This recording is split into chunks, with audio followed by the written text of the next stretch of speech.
Uno. Dios le bendiga, iglesia. Qué bueno verles, me siento como en casa. Por ahí hemos saludado a algunos viejos hermanos y consiervos, ¿verdad? Y pues me encanta verles siempre en la casa del Señor. Vamos a estar aprendiendo en esta mañana y para ello quiero que busque en su Biblia la epístola a los Hebreos en el capítulo 12, versículo 1. Hebreos capítulo 12, versículo 1. Ese será nuestro texto base y por ahí estaremos tocando otros textos que serán pues parte de la estructura del mensaje. Así que Hebreos 12:1, nos ponemos sobre nuestros pies en reverencia a la palabra del Señor. Le pediría que si ya lo tiene me regale un fuerte amén para iniciar la lectura. Amén. Hebreos 12:1. Vamos a leer la palabra del Señor en el nombre del Padre, del Hijo y de su Santo Espíritu, y a su letra dice: por tanto, nosotros también, teniendo en derredor nuestro tan grande nube de testigos, despojémonos de todo peso y del pecado que nos asedia y corramos con paciencia la carrera que tenemos por delante. Oremos al Señor. Gracias, bendito Dios, por esta mañana. Gracias porque a pesar de las circunstancias, de los procesos, de las pruebas, de los desiertos, siempre está en nuestro corazón, Dios, el deseo de buscarte con el propósito que tú transformes nuestra vida. Depositamos esas cargas en ti. Confiamos en que tú tienes el control, Dios, y que obrarás en ellas en base a tu propósito y en base a tu voluntad. Por nuestra parte, Dios, en esta mañana disponemos todo nuestro ser para que ese mensaje pueda llegar hasta nuestro corazón y pueda ser atesorado, Dios. Clamamos a tu Santo Espíritu para que nos dé sabiduría, entendimiento y discernimiento de espíritu en esta mañana. Todo te lo pedimos en el poderoso nombre de Jesús. Amén y amén. Nos podemos sentar. Frenar para ganar. Ese es el tema de esta mañana. Frenar para ganar. Fíjese que el texto que leímos, y voy a iniciar por ahí, en alguna medida nos dice algo que pareciese que no tiene lógica.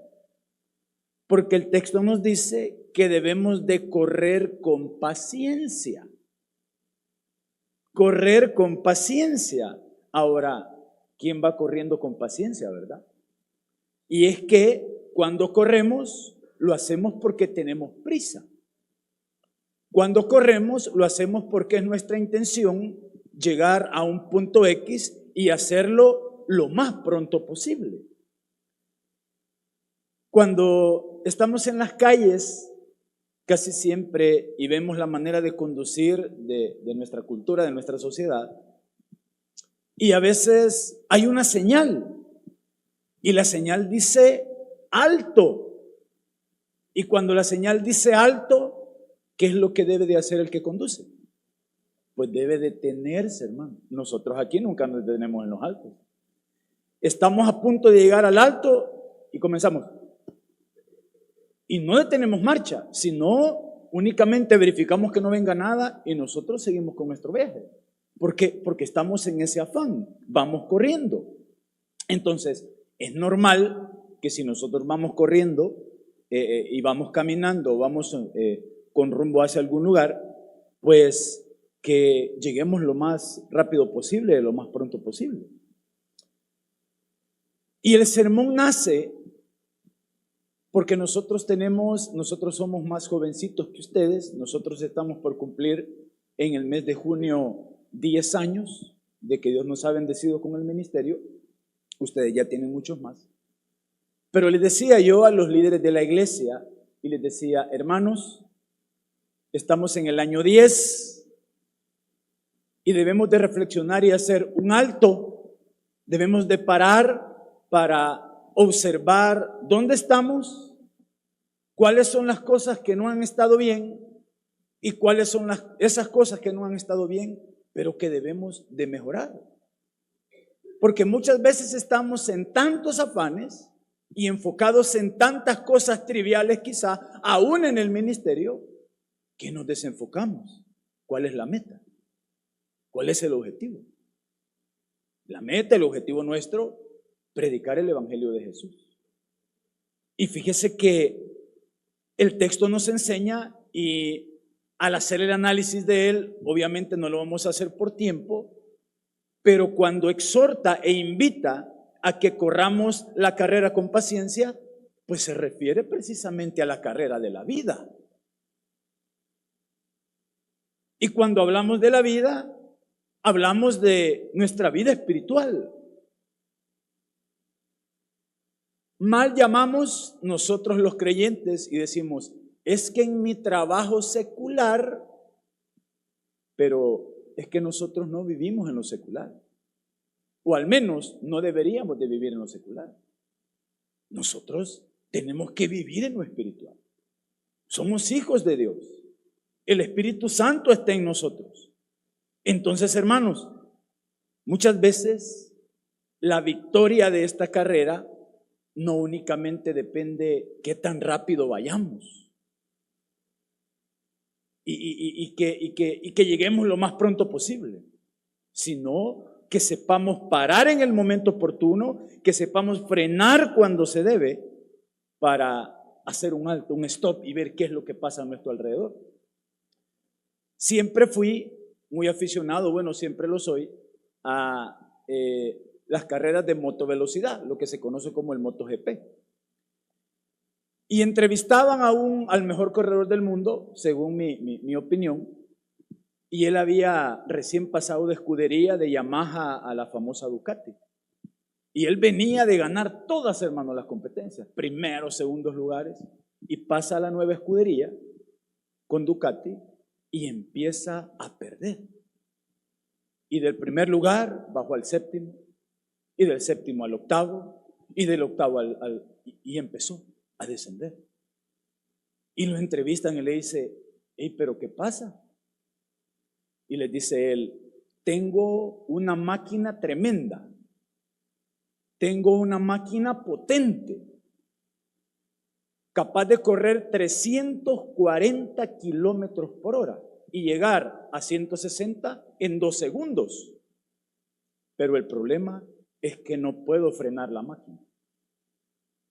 Cuando la máquina tiene toda la potencia, yo no la puedo detener, no la puedo frenar y por eso me caigo.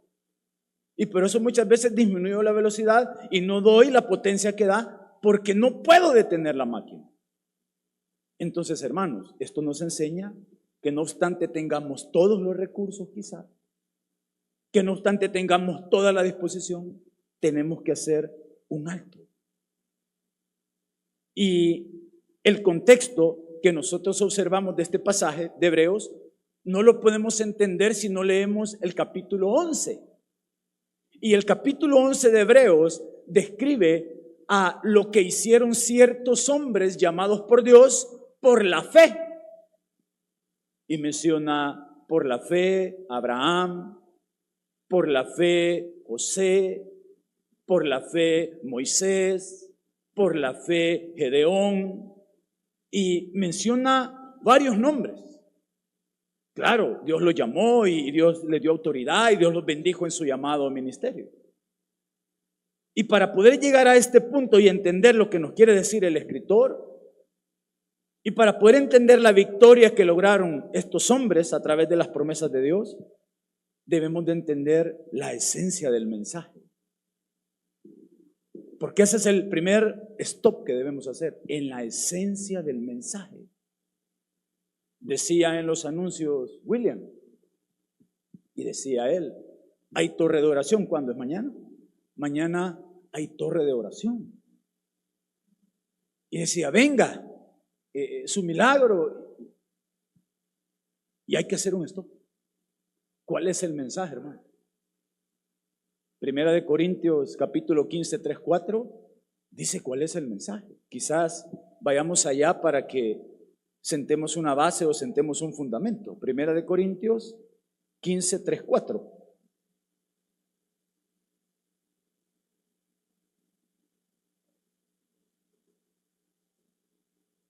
Primera de Corintios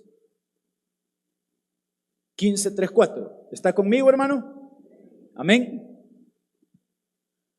Porque primeramente, el escritor, el apóstol Pablo, porque primeramente os he enseñado lo que asimismo recibí, que Cristo murió por nuestros pecados conforme a las Escrituras, y que fue sepultado y que resucitó al tercer día conforme a las Escrituras. Hermano, ese es el mensaje. Entonces, si venimos a una torre de oración y si tenemos claro el mensaje, ¿a qué vamos a venir? Vamos a venir a pedir. Si vamos a venir a pedir, venimos con una concepción equivocada. Vamos a venir a agradecer. Porque lo que Dios debía de dar, ya lo dio, hermano. Y lo dio con su Hijo Jesucristo. Y con esto no digo que no vamos a clamar por nuestras necesidades. Claro que sí. Pero si tenemos claro el mensaje, si paramos en el mensaje y reflexionamos, y Dios ya dio lo que tenía que dar, entonces lo demás es pura misericordia de Dios. Entonces ese es el fundamento o la base del mensaje de esta mañana. Entonces, teniendo el fundamento, el mensaje, la palabra nos va a enseñar a través de ciertos frenos o ciertos stop que nosotros debemos poner en nuestra carrera, que también frenar nos ayuda a ganar. Y muchas veces quizá en nuestra vida cristiana experimentamos tantos sentimientos, tantas emociones, y muchas veces nos desanimamos, y muchas veces estamos cansados, no solo físicamente, sino también espiritualmente, y empezamos a disminuir quizá nuestro servicio, quizá nuestra adoración, nuestras prácticas cristianas. Que en fin, hermanos, esas prácticas cristianas son las que van a sostener esa comunión con Dios. ¿Cómo pretendemos tener una comunión con Dios si nosotros no tenemos contacto con las Escrituras? No podemos pretender. No podemos pretender tener una comunicación con el Señor si nuestras oraciones son pírricas, hermano. Es decir, solo oramos para comer 2, 3 palabras, pero no tenemos ese tiempo de poder entrar en la presencia de Dios y que Dios nos ministre cuando estamos en su presencia. Son fundamentos. Entonces, en esta mañana, el Señor quiere que hagamos un stop y que verifiquemos cómo están todas estas cosas en nuestra vida cristiana. ¿Qué tanto estamos leyendo la Escritura? La revelación de Dios, lo que Dios quiere que hagamos y cómo lo hagamos. Sí, los predicadores nos preparamos para poder vertir un mensaje y quizá utilizamos principios hermenéuticos para analizar el texto, para comentárselos a ustedes, pero no hay nada mejor que leer de primera mano lo que Dios nos tiene que decir a través de la Escritura. Y esa es su responsabilidad. Es mi responsabilidad como cristiano, como hijo de Dios. Entonces, hermanos, frenar también nos va a ayudar a ganar. ¿Por qué? Porque tenemos muchos deseos quizá, porque queremos hacer mucho, porque tenemos muchos planes, pero necesito frenar. Primeramente, basado en el mensaje. ¿Estoy cumpliendo lo que el mensaje dice? ¿Verdaderamente estoy comunicando lo que Cristo hizo? Ese es mi propósito dentro de la iglesia. El hecho de compartir esa acción, ese proceso de Cristo. ¿Y sabe cuál es el problema? El problema es que al no entender el mensaje fundamental, el mensaje que se nos ha predicado, entonces esperamos cosas que la Escritura nunca nos prometió. Entonces venimos a la iglesia y dice usted, no hombre, pero si vengo a todos los cultos y siempre sigo acabado, pues porque yo busco un milagro financiero. No hombre, si yo vengo a todas las actividades que hacen y no se me quita la enfermedad que tengo, entonces yo no sé qué pasa. No, es que somos bien interesados. ¿Verdad que sí? ¿Verdad que somos bien interesados? Pero es que nos hemos olvidado del mensaje. Entonces, cuando tenemos el mensaje, lo entendemos. Entonces, únicamente lo que nos queda al Señor, para con el Señor, es pedir misericordia. Padre, usted conoce mi situación. Usted sabe de qué tengo necesidad. Y en base a esa necesidad, Padre, yo espero en usted una respuesta. Pero vamos entonces a algunos frenos que la palabra nos da y nos enseña para que nosotros podamos correr, valga la redundancia, esta carrera con sabiduría y recibir el favor de Dios en el proceso. Eclesiastés 8:12, váyase para allá, váyase para Eclesiastés 8:12.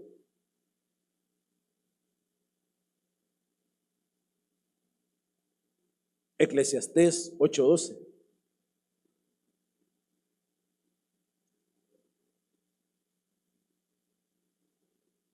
Este libro es maravilloso, Eclesiastés, porque menciona tantas cosas que a los seres humanos nos encanta experimentar, pero al final dice el predicador, todo es vanidad, todo es vanidad, y solo el temor de Dios y el favor de Dios es el que permanece para siempre. Eclesiastés 8:12, y dice la palabra, aunque el pecador haga mal 100 veces y prolongue sus días, con todo yo también sé que les irá bien a los que a Dios temen, los que temen ante su presencia. ¿Cuál es el primer freno, mis amados hermanos, en esta mañana? El temor de Dios en nuestra vida. El temor de Dios en nuestra vida. Y claro, el texto afirma esa promesa. Es que el que tiene temor de Dios le irá bien en su vida. Y verdaderamente, hermanos, el temor a Dios es uno de los frenos más importantes que tenemos. Porque este temor emana en nosotros el respeto, la reverencia. Es un temor santo y comprometido, mis amados. No con iglesias, no con líderes, sino con Dios mismo. Ese es nuestro compromiso. Esa es nuestra razón de ser, que busquemos al Señor y que Él pueda bendecirnos en el desarrollo de este caminar. Entonces, este temor que debe de ser consciente nos aparta de todo aquello que puede afectar nuestra vida. No porque se nos predica un evangelio terrorista, de prohibiciones, no, sino porque en nuestro corazón está el deseo de agradar a Dios en lo que hacemos. Tuve un caso bien particular hace un par de días. Me dice, pastor, tengo problemas con mi hijo, cipote de 16, 17 años. Entonces empecé a notar en él conductas raras y empecé a poner cuidado. Y dentro de todo lo que pude observar era que a determinadas horas del día él se subía al techo. De verdad, se subía al techo. Sí, se subía al techo. Pero a la vuelta de un tiempo bajaba y su aspecto y su comportamiento era raro. Entonces empecé a poner más cuidado y empecé a sentir un olor bien particular. Ya le entendí por dónde va. Bueno, hagamos una cosa. Hablemos con su hijo a ver qué es lo que está pasando. Y hablamos con el cipote estaba fumando marihuana, hermano. Se subía al techo, ahí se echaba los puritos del cipote. Y le digo yo, hijo, lo que tú estás haciendo no está bien.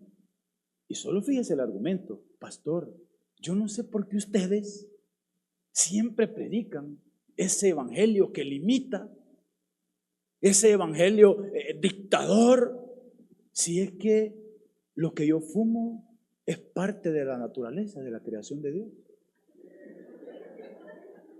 Fíjese, no, pero fíjese la lógica, hermano. ¿A dónde va? Es parte de la creación de Dios. Y dígame usted, pastor, algún texto bíblico donde el Señor nos prohíba no hacer esto. Y yo lo dejo de hacer. Echémonos uno, le dije yo, ¿verdad? Para ver. Entonces le digo, mira, hijo, hay varias cosas que la Escritura no nos prohíbe expresamente. Evidentemente porque los tiempos en los que fue escrito habían cosas que no existían, hermano, como las tenemos hoy. Pero hay cosas que la Biblia nos prohíbe tácitamente. ¿A qué me refiero con esto? Le digo, ¿sabes tú lo que te provoca el exceso de consumir esta sustancia? Provoca una consecuencia en tu sistema nervioso que puede llegar de afectarte a tal grado que tú perdas el equilibrio y ya no podrás recuperar. Y al hacer esto, tú estás dañando el templo del Espíritu Santo. Y la Escritura dice que debemos de cuidar y honrar el templo del Espíritu Santo. Eso para con Dios no está bien. Y empezó a reflexionar en esto. Entonces, ¿qué les quiero comunicar con esto? Que muchas veces, hermano, hay cosas que no es que no las podamos hacer. Pues sí, porque la Biblia no las prohíbe. Y tenemos esa justificante. Pero hermano, si nosotros estamos conscientes que lo que hacemos ofende a Dios, hermano, no sé qué explicación más necesitamos para comprender que son cosas que no agradan a Dios que las hagamos. Ahora, el temor de Dios entonces nos frena para alejarnos del mal, de todo aquello que puede traer destrucción o esclavitud a nuestra vida. Entonces, claro, este temor a Dios lo adquirimos a través de un proceso de crecimiento y madurez en nuestra vida cristiana. ¿Y qué nos da esto? Volvemos a los rudimentos básicos. La Escritura, hermano. El no dejar de congregarnos.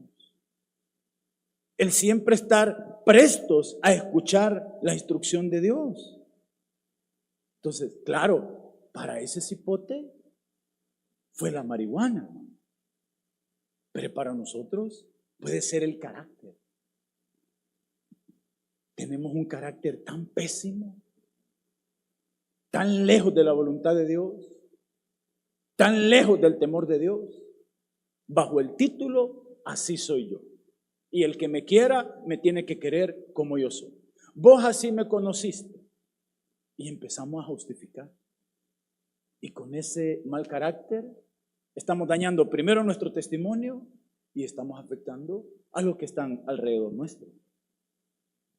Otros quizá es el vocabulario. Una boquita de excusado que nos manejamos a veces, hermano. Y claro, la gente nos ve con la camisa de servidores. Pues.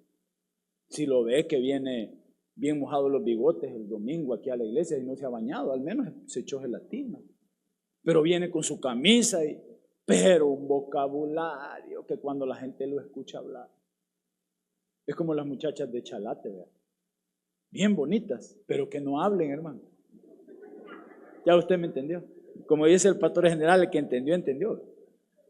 Pero la soberbia que manejamos muchas veces, aún en el liderazgo, hermano, aún encargados de ministerios, servidores, nos manejamos en una soberbia, un orgullo tan tremendo, hermano. Entonces, son cosas que forman parte de ese temor de Dios. El no practicarlas, el no hacerlas, que no sean evidentes en nuestra vida cristiana, traerá bendición a nuestra vida.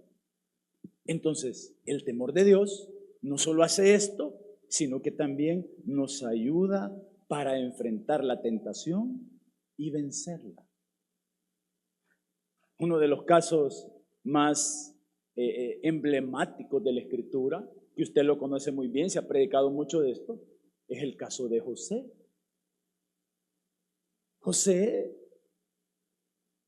tuvo la oportunidad de tomar una decisión y si no hubiese sido por el temor a Dios, él hubiese accedido a la petición de la esposa de Potifar. Pero, ¿qué dice la Escritura que hizo José? Dice, ahí sí salió corriendo. Ahí sí no paró José. No hizo un stop. Él se fue. Pero el temor a Dios fue lo que provocó esa acción en José. Entonces hay cosas que nosotros vamos a lograr bajo ese temor de Dios, hermano. Quizás no lo podemos hacer por nuestras propias fuerzas. Y usted siente que no se puede vincular de ese grupo de amigos donde solo le perada va a hablar. Pucha, que es que son mis cheros. Es que los conozco desde que estaban bien pequeños. Es que si hemos comido en el mismo plato. Creemos que no lo podemos hacer, pero el temor de Dios nos motiva a sustraernos de esos ambientes. ¿En aras de qué? En aras de honrarle. En aras de que Él bendiga nuestra vida. En aras de hacer un alto y observar qué es lo que estamos haciendo con nuestra vida cristiana. Vamos a avanzar. Mire cuál es el segundo freno. Váyase a 1 Corintios 13, 4, 6. 1 Corintios 13, 4, 6.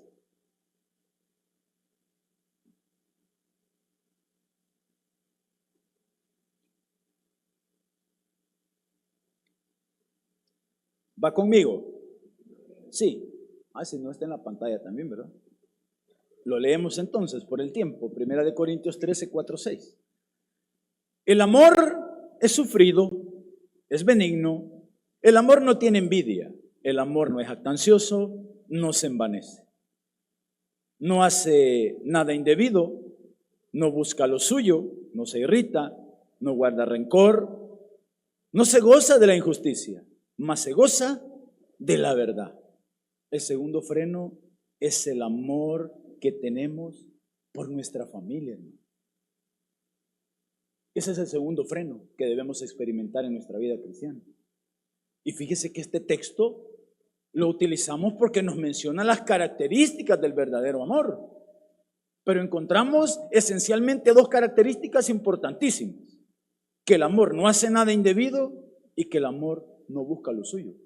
Y estas dos deben estar presentes siempre en nuestra vida como hijos de Dios. Amar y valorar a nuestra familia. Entonces el stop, el freno, es ver cómo estamos en nuestra familia.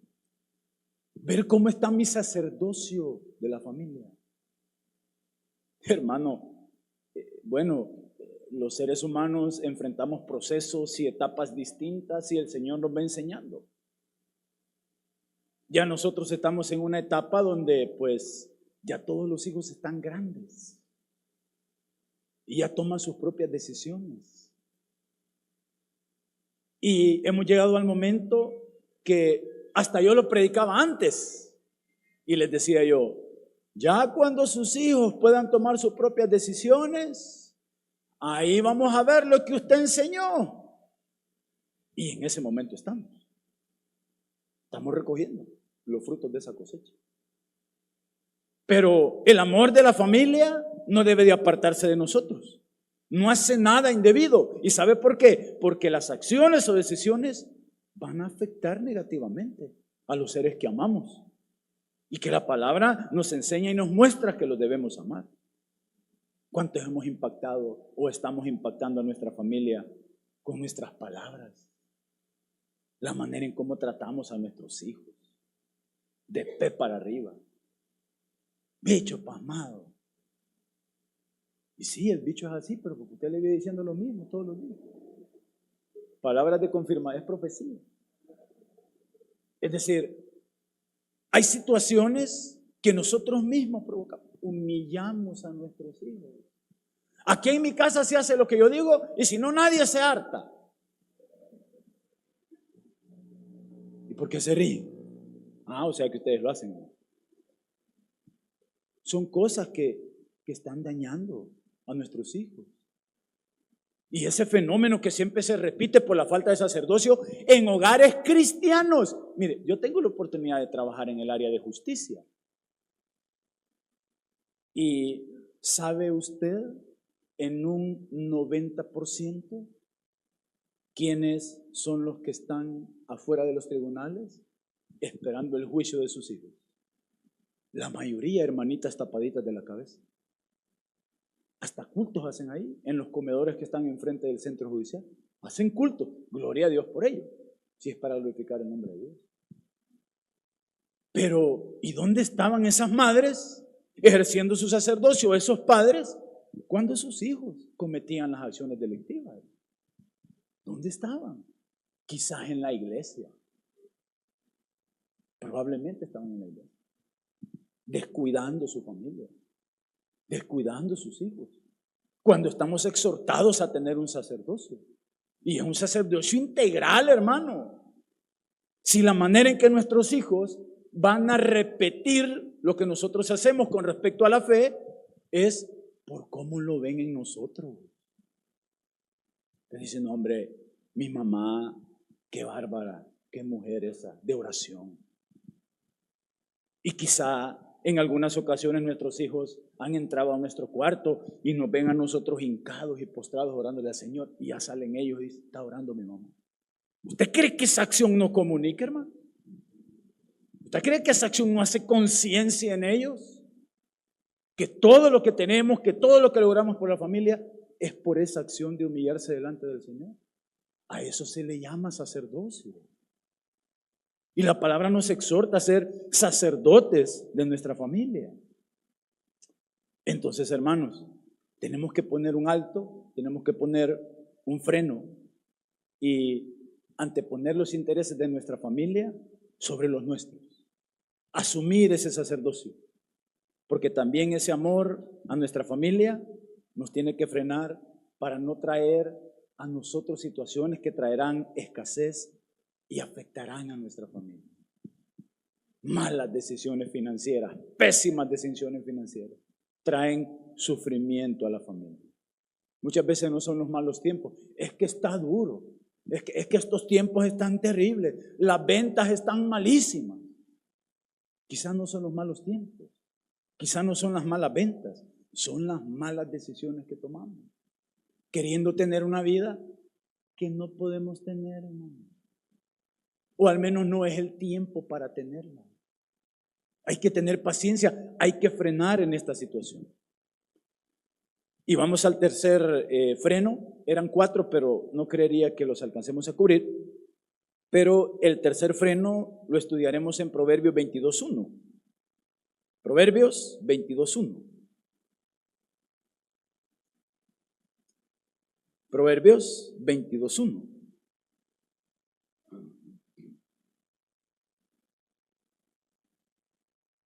Sí llegó.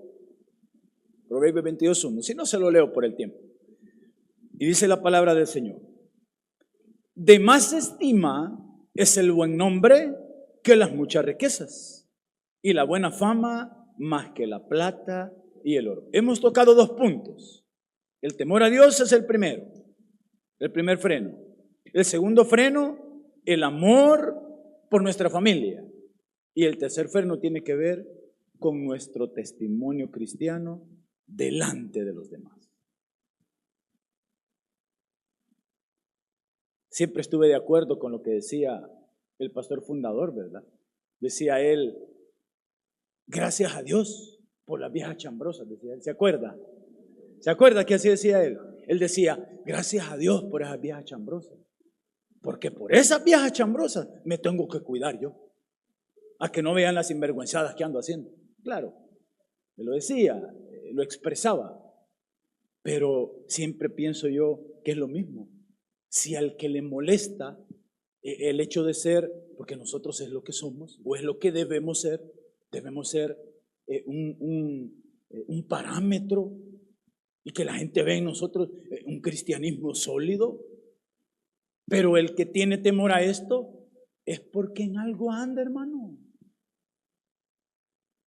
El que no le gusta que escrutinen su vida es porque algo esconde. Entonces, si la verdad se sostiene sola, hermano.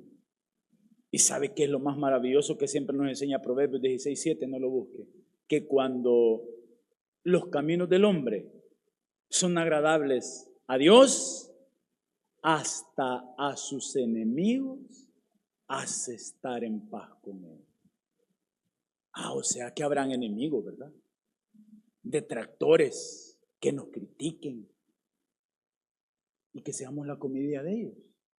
Pero en la medida que nuestro testimonio sea sostenible, un testimonio cristiano, una manifestación visible y coherente de nuestra fe, pues entonces hasta ellos, se me cae mal, pero se ve que en algo anda. Porque así dicen, ese tipo me cae mal, por arrogante. No es que uno sea arrogante, ni orgulloso, ni creído. Es que tenemos que tomar nuestras precauciones. Tenemos que sustraernos de ciertos lugares, de ciertas conductas. ¿Y sabe por qué? Porque estas son las 3 áreas que debemos de incluir en este punto: acciones, palabras y actitudes. Mire, uno no sabe, hermano, a quién tiene enfrente. Mire, para uno de pastor es un reto, porque la gente lo conoce a uno. Si yo tengo alumnos del seminario, solo ahorita tengo casi 90 alumnos en las 3 materias. Estos alumnos tienen esposas, esposos, tienen hijos, y en alguna medida dicen a uno no los conoce. Entonces, y tal vez uno a veces anda en lo suyo, hermano. Quizás anda haciendo diligencias, pero puede haber algo, una actitud, una acción que puede dar un mal testimonio como pastor. Entonces, aquel que quizás tiene un vocabulario bastante florido, ¿verdad? Y que en la casa, allá, salen culebras y de todo. La práctica de esto, hermano, va a provocar que un día se le salga una aquí en la iglesia. Hay que tener cuidado con esto. Hay que tener cuidado con estas áreas. Y fíjese que cuando no cuidamos nuestro testimonio, las personas no solamente se burlan de nosotros. Menos mal, ve. Mire, a mí que me da cólera, esto es personal. Mira, a mí que me da cólera, pero es cólera santa, ¿me entiende? Es cólera santa. A mí que me da cólera esos videos que ponen cuando se mofan de las iglesias porque están cantando la música que escuchan los hermanos pentecostales. Esa que y empiezan ¿ha escuchado esos videos? Y a veces salen esas cosas y nosotros los cristianos nos burlamos de eso, hermano, no teniendo la sabiduría de que dice la palabra que Dios habita en la alabanza de su pueblo. Y cuando esta alabanza obviamente está honrando a Dios y la gente se burla, para nosotros eso debería de ser, deberíamos de tener un celo. Ellos saben cómo adoran. Si es que el Espíritu Santo no es exclusivo del Táber, hermano. El Espíritu Santo es el Espíritu Santo y Él obra como quiere, en quien quiere y a la hora que quiere. Entonces, tenemos que hacer un freno en esto y reflexionar y pensar en todas estas cosas. ¿Por qué ha caído el cristianismo? ¿Por qué ha decaído? Pues precisamente por eso. Por la manera en cómo aún nosotros los cristianos nos comportamos y estamos dando el testimonio en este sentido. Entonces, hermano, aterrizando abruptamente porque el tiempo se nos fue, frenar en la carrera no es un signo de debilidad, hermano. No es un signo de debilidad, sino una estrategia de sabiduría. Y el que no tenga sabiduría, ¿qué dice la palabra? Pídasela a Dios y Él se la dará. Y cuando tengamos esa sabiduría, vamos a entender que si incorporamos el temor de Dios, el amor por nuestra familia y el cuidado de nuestro testimonio, vamos a llegar en base a los propósitos de Dios a la meta que se nos ha establecido. Démosle un aplauso al Señor.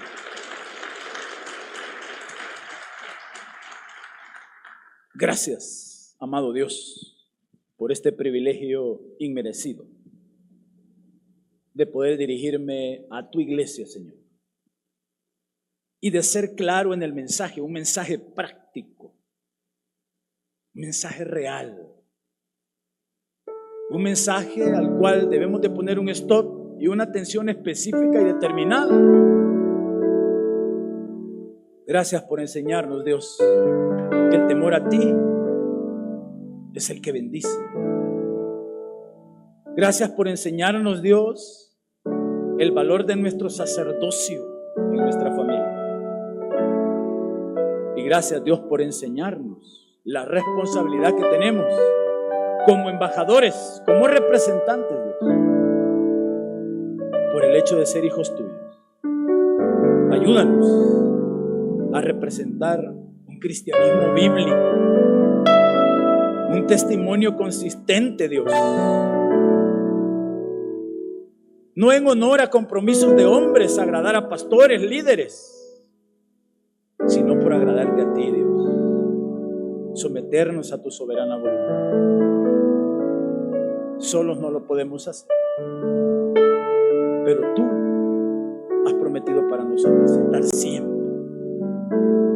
Clamamos al poder de tu Espíritu, Señor, para que nos dé fortaleza, para continuar en esta carrera, en este camino, Dios.